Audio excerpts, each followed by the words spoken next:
Men Bishkekka borib kelgan edim. U yerda men storieslar videolar qo'ydim.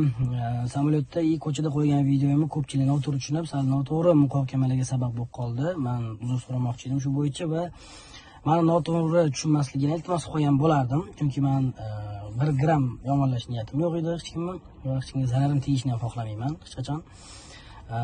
Va shunchalik meni kutib olib, kuzatib, hamma narsani joy-joyida qilib berganinglar uchun men rahmat aytmoqchiman yana hurmatda. Bizani o'zimizni yumor stilimizda bu narsani qabul qilishinglarni so'ragan bo'lardim. Bu yerda hech qanaqa yomonlik yoki kimnidir yomonlash niyat bo'lmagan. Men Bishkekka borib kelgan edim. U yerda men storieslar videolar qo'ydim. Samolyotda ko'chada qo'ygan videoyimni ko'pchilik noto'g'ri tushunib, sal noto'g'ri muhokamalarga sabab bo'lib qoldi. Men uzr so'ramoqchi edim shu bo'yicha va meni noto'g'ri tushunmasligini iltimos qilgan bo'lardim. Chunki men 1 gram yomonlash niyatim yo'q edi hech kimni va hech kimga zararim tegishini ham xohlamayman hech qachon.